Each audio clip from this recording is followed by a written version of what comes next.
Hello, everyone, and welcome back to Fan Interference with Wichita Wingnuts manager Pete Rose Jr. Fan Interference is a weekly program that gives you, the fans, the opportunity to ask the Wichita manager questions about the Wingnuts, baseball or sports in general, or just seek Pete's wisdom about life events that are going on. In this week's episode, Pete previews the playoff series that the team has with the Sioux City Explorers. He discusses the selection of Matt Chavez as American Association Rookie of the Year. And Pete tells us how soaked Josh Robertson was after the Wingnuts celebrated winning the South Division title. Let's get right to Fan Interference. Let us welcome back manager Pete Rose Jr. Pete, let's first of all just talk about big playoff matchup beginning for you tonight. You traveled to Sioux City. Tell us a little bit about what are some keys you're thinking for your team in this series. I think if we just go out and just do what we've been doing all season and not not press, not try to do too much, just kind of have our guys be themselves like they've done for the past 5 or 6 months. I think we'll be okay. They got a great team, but if you ask me, about who they have and everything else, I can't tell you, nor can I tell you about any other team, just because I try to focus on our guys. So, we're going to show up on time, and we're going to play the game the right way, and we'll see what happens, but I like our chances. I love my guys. I couldn't ask to be in charge of a greater group of players than I am, and we're gonna go out there and see what happens. Well, I know you're not a stat and sabermetrics guy looking at your opponent. Are there some things you've looked at about Sioux City that just kind of have thought, wow, this is really I can see why this team made it to where they're at? To be honest with you, Robert, the only thing is they won it last year, so they have to be doing something right. But if you ask me what they do or what, I really couldn't tell you, and I'm really not going to worry about it. I'm just going to worry about what we can control, and that's us, and that's throwing strikes and making routine plays and driving runners in and getting guys home or getting guys over. So, I know they won it last year, and I know Monty's a good dude. He's I played against him when he was in Fargo. I was in Winnipeg. I've known him for a while. He's done a great job here, but I don't really think there's really any keys, and I'm not going to worry about any keys. I'm just going to let our guys go out and compete, and whatever happens, happens. Let us head into our fan questions. We start with Steve from Preston, who says, the rotation seemed like it has been in flux the last few weeks. Are you feeling confident about these guys for the playoffs?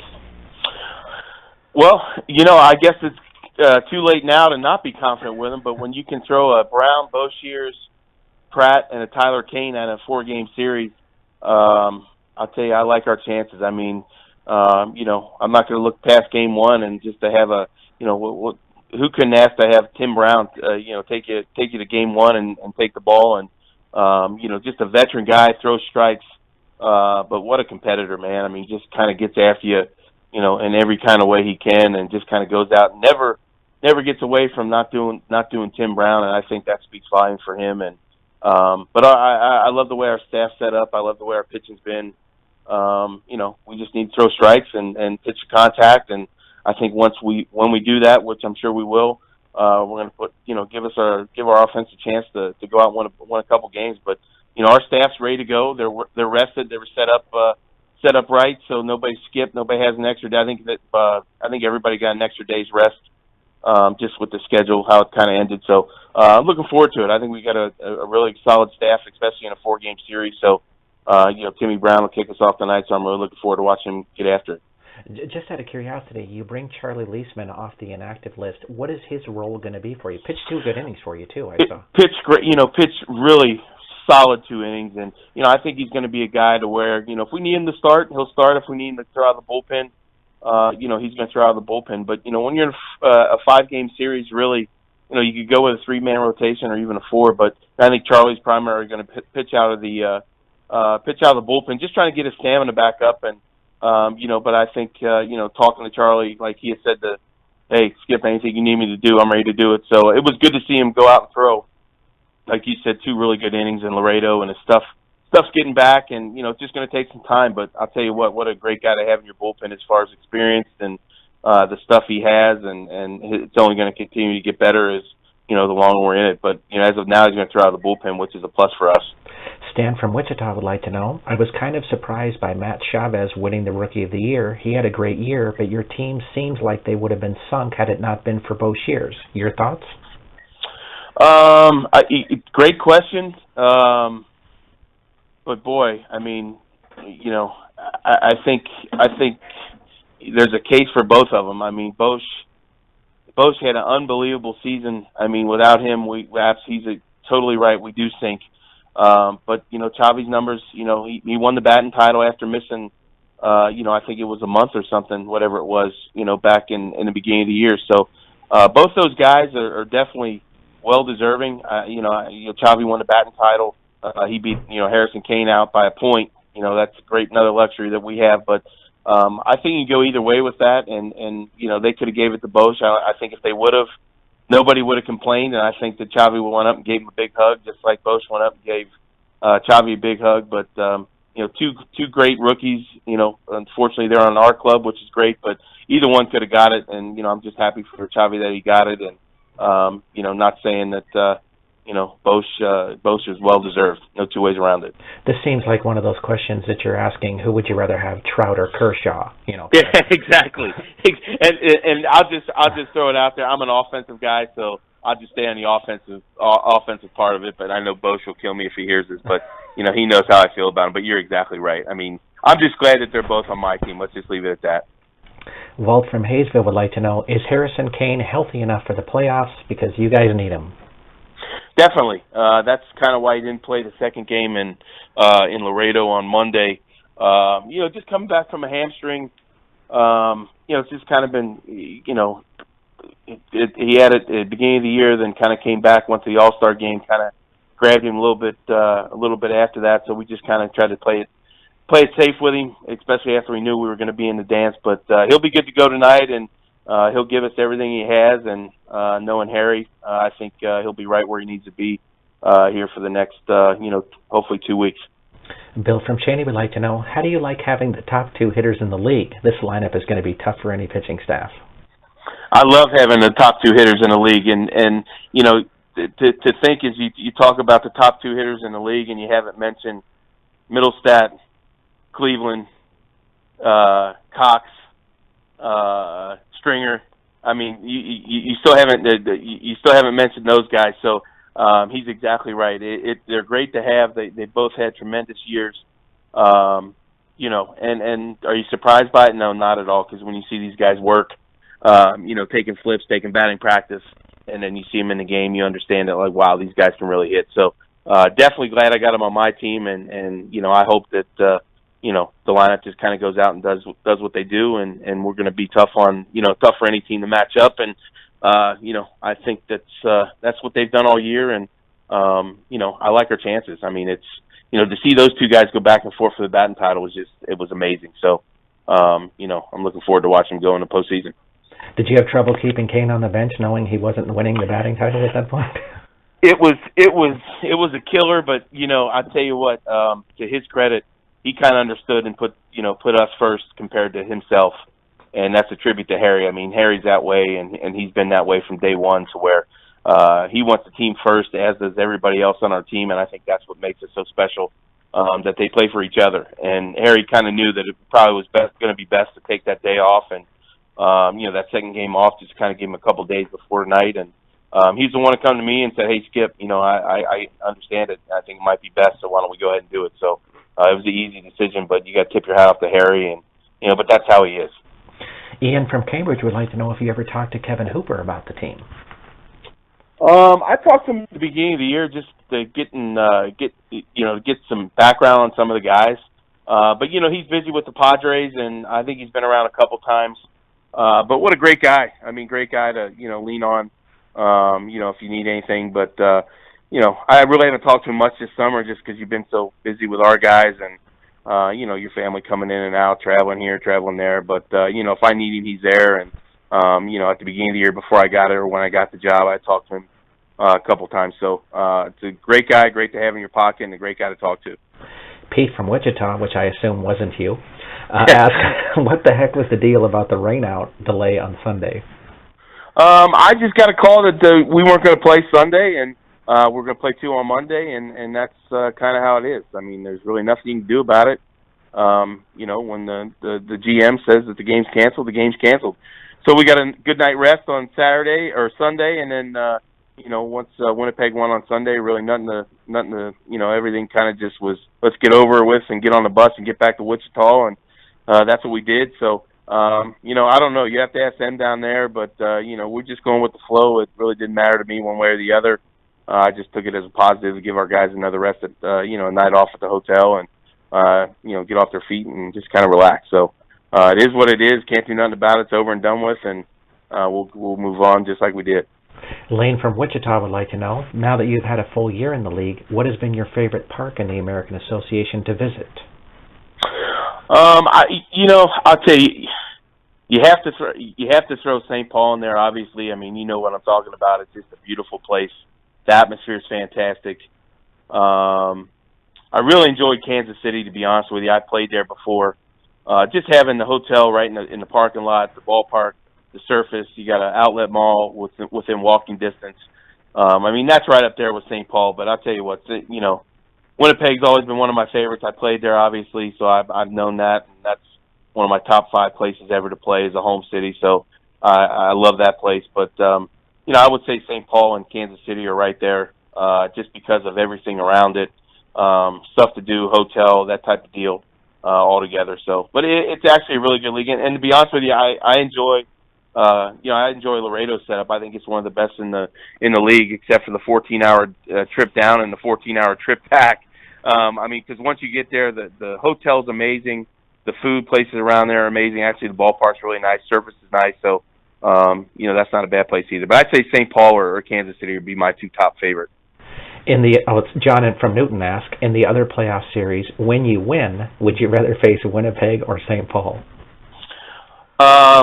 We got to win. We got to win tonight first. So I'm going to concentrate on Sioux City. But it really doesn't matter, to be honest with you. If I've always loved people that if you get a higher seed, you play a lower seed. Well, we want to play the best, and that way we can. If we win, we can say we're the best. So it really doesn't matter. They can do what they want over there. I don't think we'll complain either way. If we get past Sioux City, but like I said, we got to win tonight, and that's what we're looking for, and we're going to go out and play hard tonight and see what happens. Pete won't let bus rides be the determining factor for him, though. Heading into our NFL part, Bob from Latham would like to know, what is your take on guys not standing during the national anthem? That's a great question. It's his right, it's something that I wouldn't do and I wouldn't think about not doing.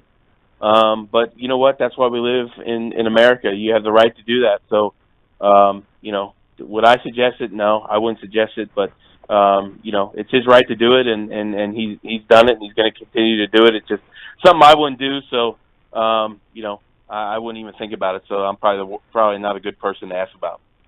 Gene from Cincinnati would like to know, how bad did the Bengals stomp out the Jets this weekend? Well, I just hope it's a blowout Sunday, to be honest with you. The only thing the good part about it is we play at 7 o'clock on Sunday, so I'll be able to lock in starting at 12 o'clock noon on Sunday. So it'll be a Who Day Sunday in Wichita or wherever I'm at. So hopefully I'll be in Wichita. So I'm looking forward to a big win. I just want to get a W. It's a tough team on the road. But if it's a blowout Sunday, it means that I'm going to be easy. I'm not going to be going crazy, stressing out too much. So I'm looking for a big day by Andy Dalton and the boys. I'm looking for the defense to come up big. So, I don't know, 21-3. I'll go 21-3 just to throw it out there. I think the defense is going to come up big. But it's a Who Day Sunday. It starts all on Sunday, and I'm looking forward to it. And I think it's our year, to get to the big dance. Mark from Des Moines would like to know if you think the loss of Teddy Bridgewater sinks the Vikings. You know what? I don't think it does, just because, I'm a big Mike Zimmer fan. I think he was great in Cincinnati with the defense, and, now they got Bradford. I think that's gonna help them. But that's a big blow. That's your quarterback, that's your leader on the field. But, their head coach is amazing, and he's got a lot of former Bengals up there on the defense. So, I don't think it'll hurt them as much as everybody thinks it will, just because of, I'm sure, the atmosphere that Coach Zimmer has in the clubhouse and everything, the locker room and everything, and the way those guys play. So, I think Bradford would do well for him. I think he's different than Bridgewater, obviously, but I think Coach Zimmer put him in the right spot and the right situations, and I think they'll be okay. Chiefs fan comes out and says, I know you were a Bengals fan, but this is Kansas, so give us some good thoughts about the Chiefs, Pete. You know what? Hey, I wish them nothing but the best. I don't know anything about the Chiefs because if it's NFL, I'm looking at Who Day Sunday, which would be the Bengals, but I'll give them some love. I wish them nothing but the best until they're going to have to come, if they make the dance, then they're going to have to come to the jungle maybe and take on that machine. And, then I got to jump all in on the Who Day side, but I wish them nothing but the best this year. Would it be safe to assume that it's the Cincinnati Bengals and 31 other teams that finished after them? Yeah, you're exactly right. And you know what? We'll go 30 other teams because I don't even count the Steelers. Let's just put it at that. Our next question is, do you have any suggestions on how to keep up your baseball skills during the winter? Yeah, it's a good question. When I played, I tried to stay in shape. I tried to lift. I didn't really do much baseball stuff. I kind of just, once January 1 came, I would start hitting and I wouldn't stop. I think once you start hitting in the off season, you don't want to stop, and that's why people that hit in December, people that hit in October. Well, Thanksgiving comes, you shut down for Thanksgiving, and Christmas comes, you shut down for Christmas. I just think once you start, you just keep right on going. So, stay in the weight room, stay in shape. I think your body needs rest from, you throw it, it's a long season, from as many swings as you take, as much throwing as you're doing. I think you need to rest, maybe play football, maybe play basketball, which I did in high school. So, and then when I got to pro ball, I just shut everything down except for the lifting part. I think I took 3 weeks off at the end of the season, then kind of got back in the gym and just kind of tried to stay in shape. And then once January 1st came, I started throwing and started hitting. So, just kind of stay in shape. And then once you just remember, if you're a position player, once you start hitting, you don't want to stop. I try to tell my guys, hey, January 1st, first week of January is probably a good time to think about starting to get, crank it up again. Millie from Winfield would like to know, when the season ends, what do you do with yourself? I take my kids to school. I pick them up from school. I spend a lot of time at Starbucks. I work out. I carpool to practices, whether it's soccer, basketball. Sundays are for Who Day Sundays, of course. But I'm just a regular dad, and I'm looking forward to getting home and getting into that mode. And it's the best thing about being a dad is, you get to do all those things, and I actually kind of get to be a normal guy. Not being around baseball, not talking baseball, not doing baseball, to where you just do normal stuff. You just raise kids. I mean, that's really what it's all about in the off season. And I'm looking forward to raising kids once I get back and just kind of get back in the routine. But I'm going to miss my guys, once this season's over, just because the relationships you made, just from having these guys for so long. They're basically, older brothers to my son, like we've talked about before. So you're going to miss those guys probably after 2 or 3 days. You kind of start looking around, but I get to get back home and raise kids, so I'm looking forward to it. Jenny from Augusta says that she's heard you have a great barbecue recipe. Care to share that with us? Well, if you're talking about ribs, you want to cook them with some Sweet Baby Ray's, some honey. You cook them in the oven for 3 hours on 350, and you wad up little tinfoil balls to cook the ribs on top of, so they don't hit the bottom of the pan. I'm gonna have to post a video or something. Maybe we can do that. Maybe we can do that next year, Rob. We'll have a cooking, maybe one cooking episode, and I can cook those, and we can maybe do it if we go to St. Paul or somewhere. If you come to Wichita, but it's an easy recipe. I'm just gonna have to make a video for it. But I learned it from my roommate, my best friend Charles Poe, who's a hitting coach with the White Sox, and they're the best thing that's ever created. So, but it's real easy. It's just cooking the ribs on these little tinfoil balls, which are kind of, it sounds crazy, but it's the easiest thing in the world to do, but it's better shown than told. So we'll leave it at that. If you're going to be making great ribs, I may be making a road trip to Cincinnati. What are we talking about? Hey, we can do it. You just let me know, and we can make it happen, man. I'd be more than happy to do it for everybody. Our last statement this week comes from Tom from Wichita, who says, tell us when you celebrated winning the South Division that you sprayed champagne all over Josh. Oh, my God, yeah, he got hammered. He definitely got hammered, and, I gave him a big hug, but, I mean, that's what it's for. I mean, that's, it's no greater feeling than, winning the South, and, our guys know that there's a bigger goal, but the way that our guys love each other and play for one another, the celebration was great. But yeah, Josh got hammered. He got, as far as with being sprayed, dumped water. I mean, you name it, dumped on him, just wet, drenched. But what a great celebration! And like I said, it couldn't have been better than we got to do it at home in front of our fans and everybody else is part of the organization. So, but yeah, he got drenched and it was awesome. But we got to try to do it again. So that's what tonight's for. Awesome. Thanks for joining us this week, Pete. Hey, you got it, man. We want to thank Pete Rose Jr. for joining us on Fan Interference this week. If you have your own questions you'd like to ask the Wichita Wingnut skipper, please send them to us at askpete@minorleaguesportsupport.com. That's askpete@minorleaguesportsupport.com. Please have your questions to us by Sunday evening so we can give the skipper a little time to review them before we record the show. I'm Rob Pannier, the managing editor of the Minor League Sports Report, and we'll see you next time on Fan Interference.